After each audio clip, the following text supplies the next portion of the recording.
Hello, everyone, and welcome to the lunch table. I'm your host, Ben Houseog, aka Ben Likes Sports, and we just had an absolute historic weekend of football.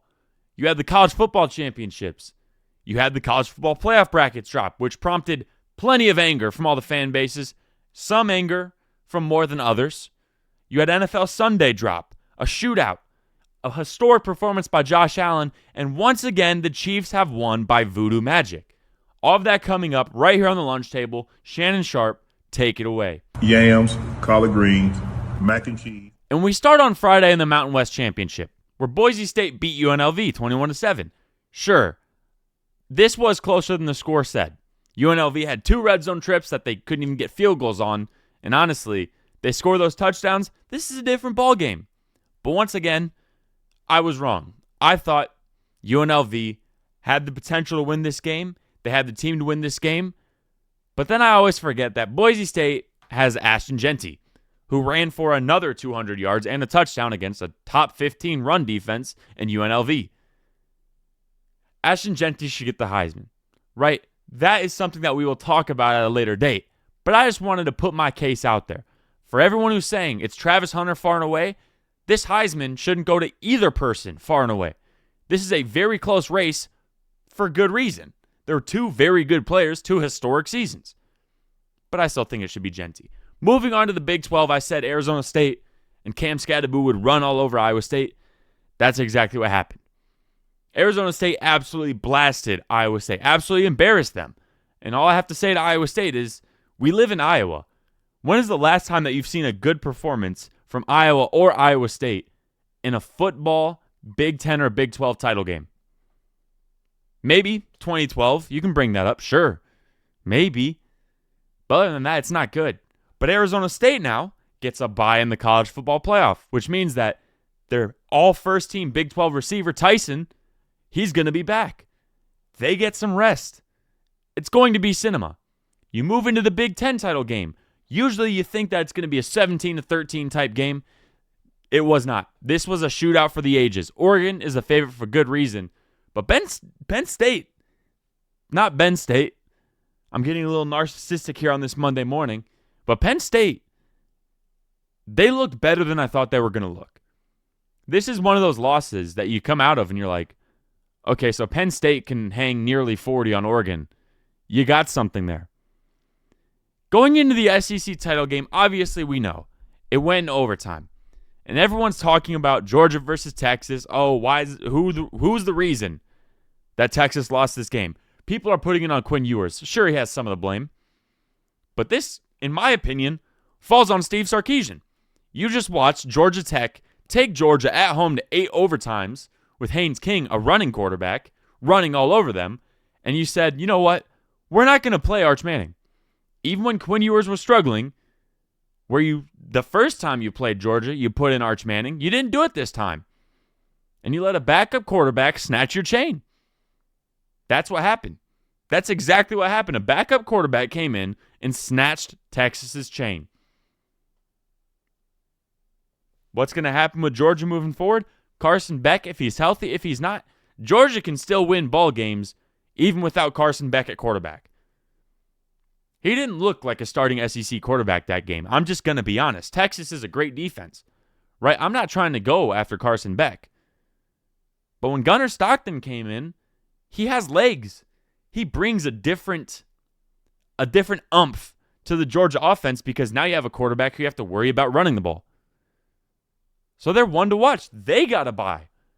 Then moving on to the ACC, you had SMU versus Clemson, where I said it was going to be a blowout by Clemson. It was early on, but SMU fought back, and Clemson won on a last-second kick. SMU got a lot of pressure on the quarterback. Klubnik handled it very well, which meant that after this game, due to losing on a last-second kick, SMU is now in the college football playoff. And I see every single Alabama fan crying, just absolutely crying. It's honestly kind of embarrassing for a program that's been so successful to when something doesn't go their way, they point fingers at everyone but themselves.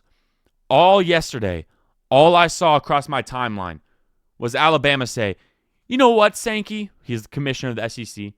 I don't want any home and home with any Power 4 opponents. I don't want it. if they're not conference, schedule a cupcake non-conference. Well, Alabama, you played Western Kentucky, you played South Florida, and you played Mercer. You won those 3 cupcake non-conference schedules. You lost to 6-6 Vanderbilt and 6-6 Oklahoma. You lost by 21 to 6-6 Oklahoma. Vanderbilt played Georgia State. You probably wish you could have played Georgia State, but Georgia State did the only thing that you could in Alabama. They beat Vanderbilt. You couldn't do it. You lost 3 games, 2 games, embarrassing losses. You're not going to get in that way. The fact that they even had you in before championship weekend was lenient enough. So stop crying. It has nothing to do with your schedule because Tennessee also lost to a 6-6 Arkansas team. But what did they do after that? They won the games they were supposed to win. That's why they're in and you're out. That's honest. That's exactly what it is. So if you don't like it, win. Everybody can say, oh, well, SMU, they didn't play a hard schedule, the rigorous SEC schedule. Well, what did SMU do? They had 2 losses. By 5 points, by 3 points. One of the losses to BYU, a team who was in the college football playoff for a good chunk of the year. Then to Clemson, a team that's in the college football playoff. Those are 2 good losses. Sure, Alabama, you lost to Tennessee, but then you lost to 2 teams who are going to be in like the lunch table sports bowl. I guess I'm sponsoring a bowl now. Got the paperwork today. The winner gets my baby teeth or something like that. I don't know what they'll get. But you can't possibly think that you deserve to be in after a showing like that. Especially the Oklahoma game. You couldn't score a touchdown against Oklahoma? The same team that South Carolina blew out? Come on. It's sad. It's really sad. Tennessee blew them out, right? Like, you're looking at all the teams that could take care of Oklahoma. You couldn't, and you think that just because you have that Crimson A on your hat, it should be good. Oh, we had Saban. We had Bear Bryant. You don't have them anymore. This is the new SEC. This is the new college football playoff. That's what it comes down to. So stop complaining. Put more money up for NIL and get better. That's all it is. And moving in to NFL Sunday. We had a good, not great NFL Sunday. I'll be honest. There weren't many games that were just like having me on the edge of my seat. But it was a good game. It was a good day. There was some good football. We start off with Browns at Steelers, where the Steelers won 27-14. The Browns kept it close, but the Steelers, they just keep on winning. The Steelers figured out that you don't want to go for it on 4th. You just want to punt it to Kadarius Toney and then just watch it bounce off him. It's like pinball sometimes with Kadarius Toney. It doesn't like hit his hands and drops. It hits his hands and then flies off to the nearest person on your team. It's kind of nice actually. It's like NBA Jam. When you get the ball on fire, you know whatever you do is going to work. That's what happens when you punt to Kadarius Toney. There's always that one little chance that he'll catch it and run all around. But most of the time, it's like, And that's the Browns. No offense, but like playing the Browns is like, okay, just wait for them to mess up. Wait for Jameis to throw a pick. Wait for Kadarius Toney to muff the punt. Wait for the defense to get a 15-yard penalty by swinging a helmet at the quarterback. That was actually a couple of years ago, so probably not that one. I hope not. But the Browns are still a fun team to watch. I had fun watching them. Steelers defense is a scary thing. And we got the Steelers correct. And here's the thing. The Steelers play the Chiefs on December 25th, which is Christmas, which means that voodoo will not work between both teams. We're going to see a clean football game that doesn't have any voodoo magic. I'm stamping it right here. It will not happen. But we did get the Steelers correct. That's 1-0 on the predictions. Moving on to the Saints at the Giants. The Saints won 14-11 because the Giants got their field goal blocked at the end of regulation. And all I have to say is, if you are a Saints fan cheering for the win, and if you are a Giants fan sad about the loss, both of you guys need to reevaluate your positions. Shout out to Graham Gano. Because everyone knows what the Giants are trying to do. They want to get Shedeur Sanders or Cam Ward. They need the quarterback of their future. They have a good running back of the future in Tyrone Tracy. They have a good defense of the future with Dexter Lawrence. And then obviously, they have Malik Neighbors, who's kind of being a diva, but it makes sense.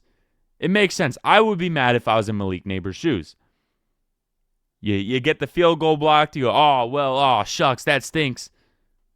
But we're still number 1 in the draft.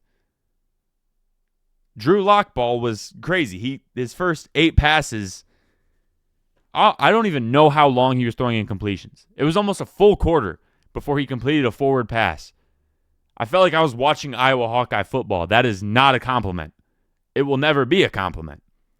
But the Saints did win 14-11. Derek Carr did end up breaking his hand, which means that it is now Jake Haener time. Shout out Jake Haener, Fresno State legend. Saints they can play spoiler, man, especially in the NFC South that's getting very tightly contested. The Saints can play spoiler. But we are now 2-0 on our game predictions. Moving on, we had the Jets going into Miami to play the Dolphins, and this was a Aaron Rodgers game that he hasn't had in quite some time. For the first time in almost 4 years, he threw more than 300 yards, which is awesome, which is huge. It's huge for the culture. The Dolphins are not mathematically eliminated, but the Jets looked rough. You had some bright spots. Braylon Allen looked decent. Isaiah Davis, 2 rookie running backs, FCS dogs, South Dakota State Jackrabbit. Isaiah Davis looked good. He would score a touchdown, and then he'd have to go run down on kickoff. I'm about it. I'm all about that. That shows that you have that dog in you. That is something that I highly respect. But you know what it is. Dolphins go into overtime. Jonnu Smith finally wakes up from his well-deserved slumber, I will say. Catches the touchdown to win the game. Devon Achane, balled out. Tyreek Hill, balled out. Jalen Waddle, balled out. Tua Tagovailoa, balled out. They're cooking at the right time. The only thing is, it could be too little too late. Good thing for the Dolphins that the Chargers also lost, though, because that's what it's looking like it's going to be. For that 7th seed, it's looking like it's going to be between the Dolphins and the Chargers. The Dolphins are now, I believe, 6-7. And yeah, Chargers are now 8-5. So you got a little work to do. You do. But you're not out of it yet. You're not out of it yet. We also did say, hey, Dolphins are going to win. That's 3-0 on the predictions. Going into the game that I know everyone's waiting for me to talk about, the Falcons at the Vikings. Vikings 42, Falcons 21. Look, man, I love Kirk Cousins. He's a great guy. He's a fantastic father, and he played some good football at the start of the year. When you start talking about how good of a family man a player is, that's how you know that it's not good. I saw someone post a picture of Kirk Cousins with his family and say, this is the man that you're hating on. Yes, it is. The last 4 games, 8 picks, 8 interceptions, 0 touchdowns. And the thing is, Raheem Morris is going to stick by him because they paid him money. You want to know how much money some owners would pay in the National Football League to make the playoffs? They would pay a lot of money. And instead of that, you say, you know what? Hey, Kirk, you're going to figure it out soon, I hope. This is a 30-something-year-old coming off of a torn Achilles who is playing his worst football down the stretch. It's crap or get off the pot time. The Buccaneers just took control of the division with an easy schedule ahead of them. You now no longer control your destiny. You need to have them drop a game. Sure, you have the tiebreaker over them, but here's the thing. Your last 4 games, you haven't thrown for a touchdown. You've thrown 8 interceptions. Your secondary looked like Swiss cheese. One of Justin Jefferson's touchdowns, you had your DB who was supposed to cover him looking in the stands. I don't know if he was looking for like one of the TikTok girls who's always going for an NFL player or something, which if that's the case, hey man, fair enough. Get your bag by any means. But Kirk Cousins can't move. He's throwing picks left and right. And you have a first-round quarterback who's proven to sling the ball and give you a chance to score on the bench. And just because you paid Kirk Cousins that money, which I always thought was a brutal decision, there you go. Your defense doesn't generate turnovers. Sure, Falcons' pass rush was better yesterday, but it was tied up in the fourth quarter. Then they rattle off 21 straight. It's time. It's time for Michael Penix. It is. And I'm not trying to be a hater. I'm just being real. You are actively losing the division because you are too scared to do what needs to be done. Great coaches do what needs to be done. What needs to be done is play Penix for a drive. See how it goes. Maybe it lights a fire under Kirk Cousins where he's like, okay, yeah, I got it. But the post-game presser, Raheem Morris is like, I wanted to let Kirk finish this game because he's back in Minnesota. You mean you were willing to lose this game to give a guy some closure? This is the National Football League. This was a huge divisional game in the divisional race of things. Obviously, Falcons and Vikings aren't in the same division. But you just say, you know what, hey, I just wanted to be a good guy for Kirk. Which I understand. I can empathize with that, Raheem Morris. What I can't empathize with is that your quarterback who gives you the best chance of winning is still sitting there with his hands in his hand warmers. Michael Penix has shown everything that he needed to show you. There is a reason that he was a top 10 draft pick, and you're not playing him because you paid someone money. The Broncos paid Russell Wilson all that money. They took the hit. Now they're playing Bo Nix. They're going to make the playoffs. How many times have we seen it? The old quarterback gets benched for the rookie, gets a little mad, but guess what?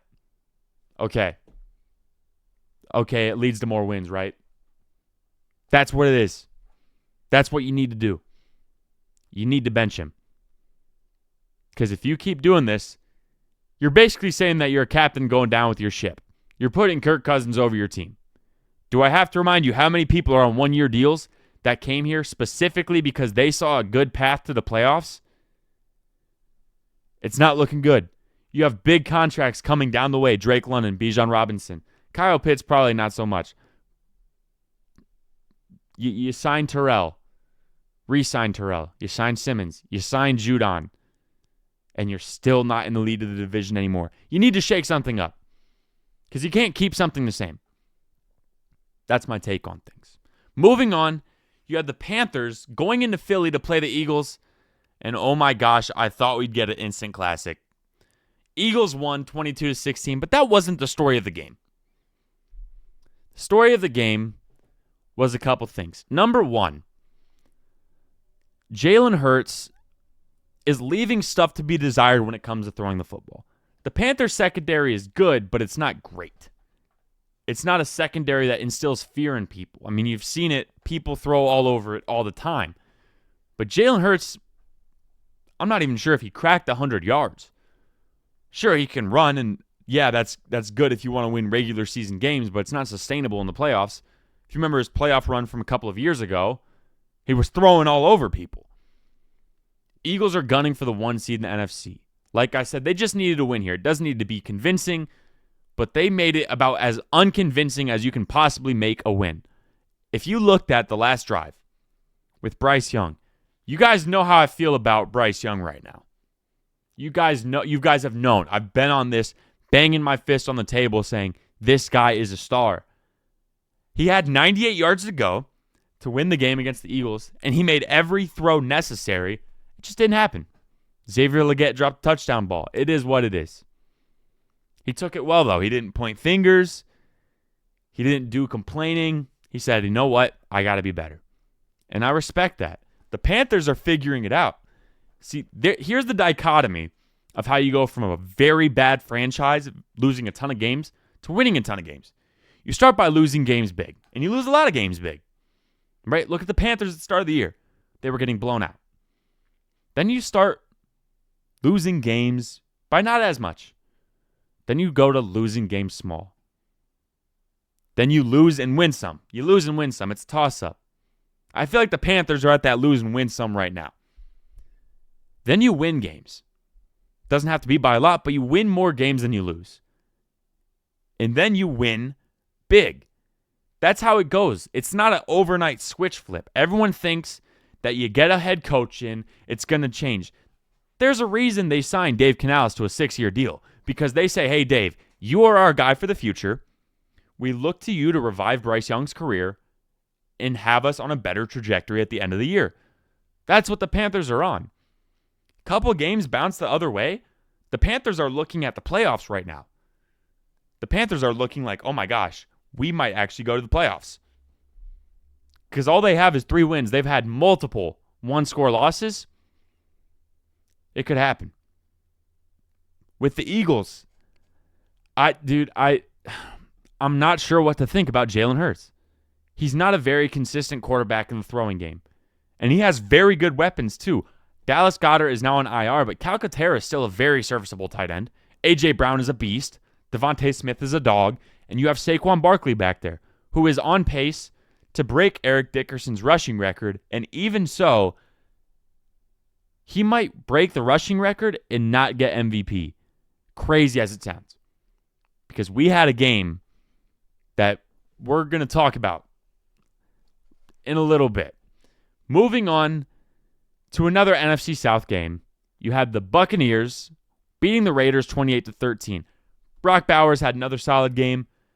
Raiders threw it around a little bit. Alex O'Connell, it doesn't look good. Aiden O'Connell, excuse me. I get my Alex's, my Aiden's messed up.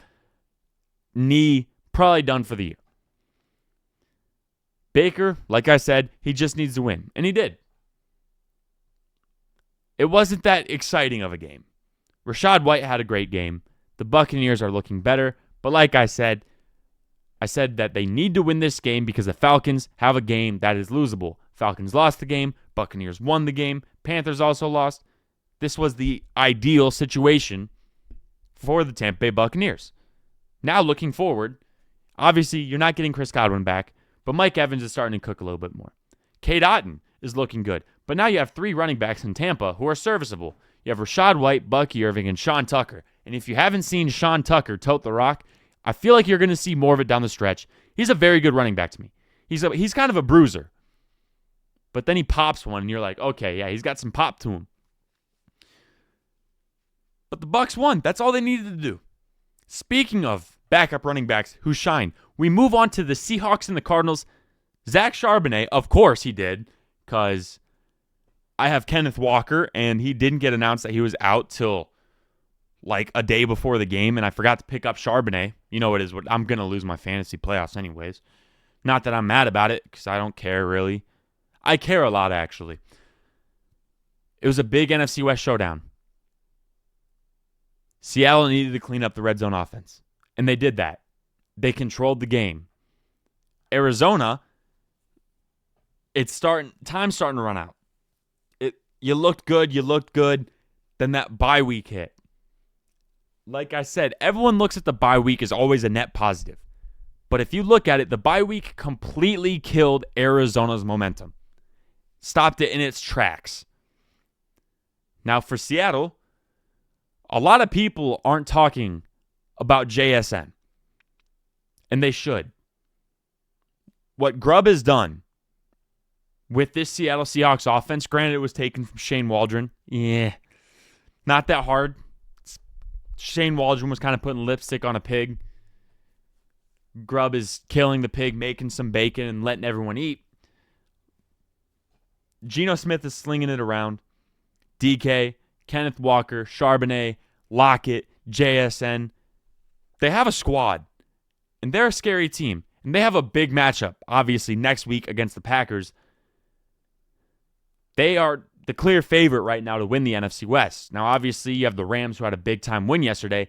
But if Seattle can keep doing this, if they can shore up their run game, and their defense can keep playing the way it's been playing, now that they're healthy, now that McDonald is kind of getting a little bit more sink into this team, he's kind of more controlled now.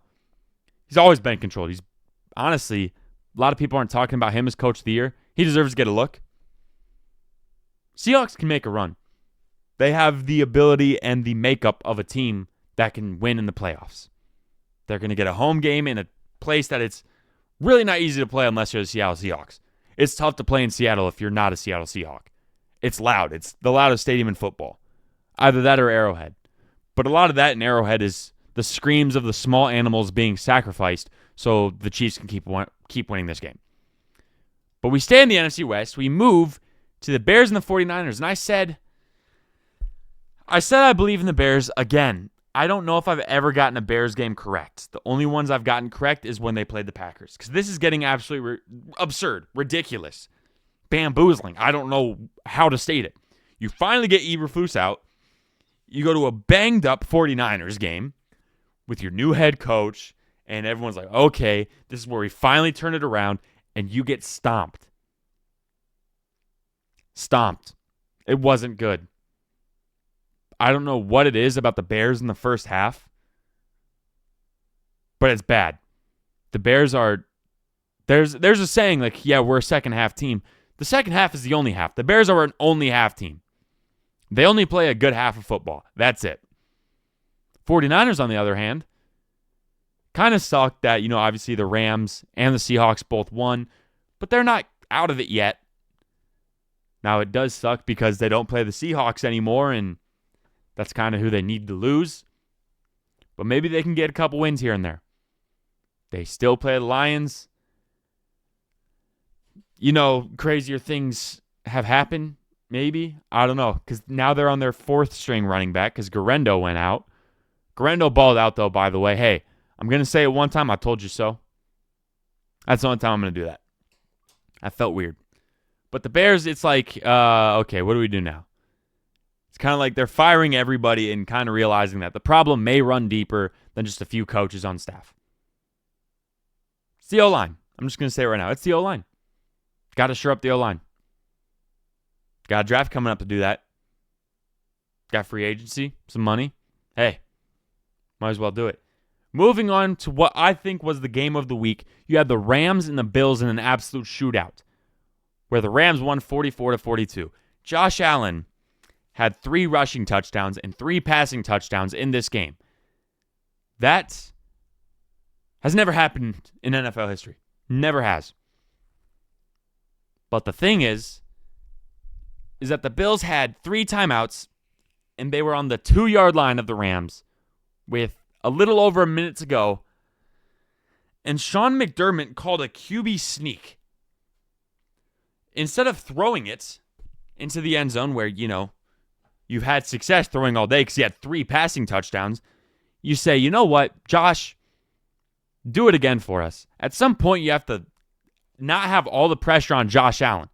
He's a quarterback that you can do that with, but if your defense is playing like this and being Swiss cheese, you need all 3 timeouts. And you ran a quarterback sneak that then made it so you had to call a timeout. You got it in the second time, right? Oh, wow, hey, we got it in the second time. High fives, everyone.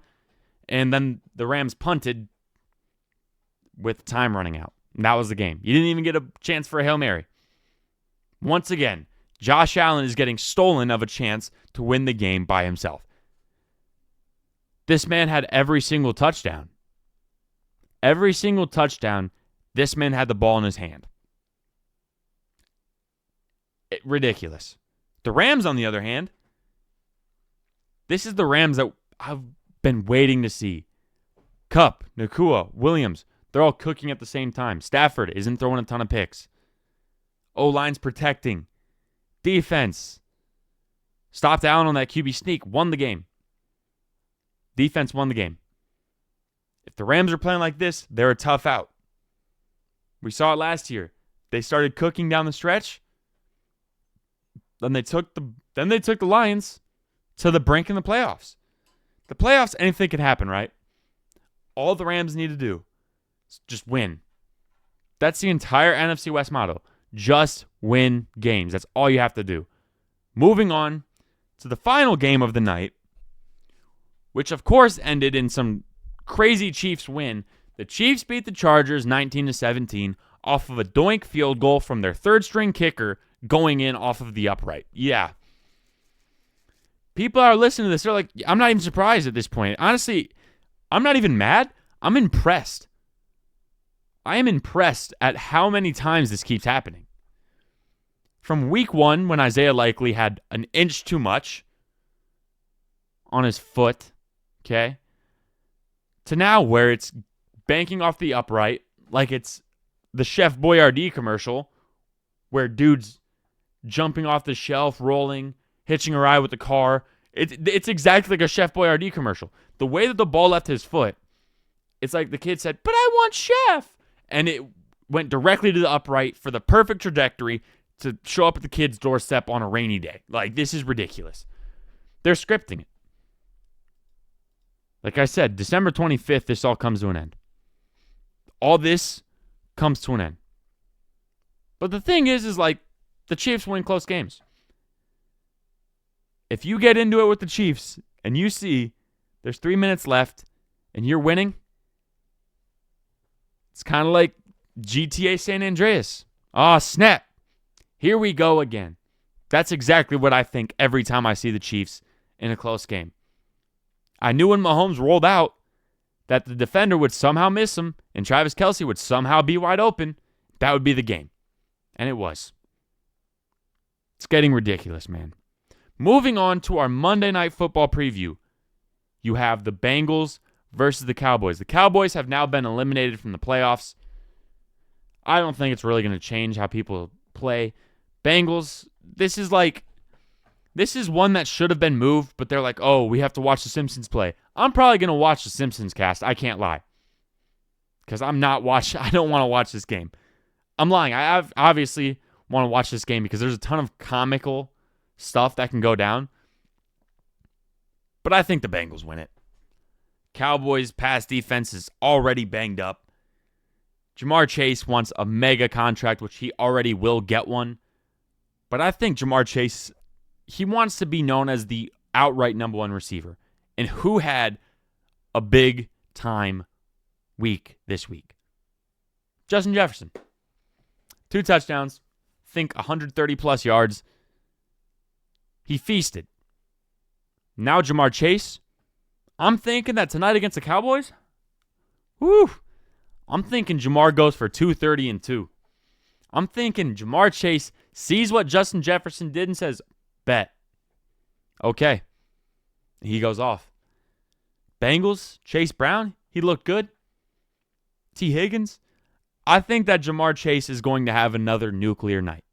Just because of Justin Jefferson. It's that friendship/rivalry that we always see. That's what I think is going to happen. So give me the Cowboys to lose to the Bengals tonight. Jamar Chase having a 220-3 game, which is not his best of the season, which is crazy to say. With that being said, I hope you guys have a great day or night whenever you are listening to this. I did record it kind of late because my voice was gone last night. But hey, we pushed through. We're Gritty Podcast here. It's all about grit. So thank you guys for listening. Have a great day or night whenever you are listening/watching this. God bless. And remember, as always, Jesus loves you. Peace.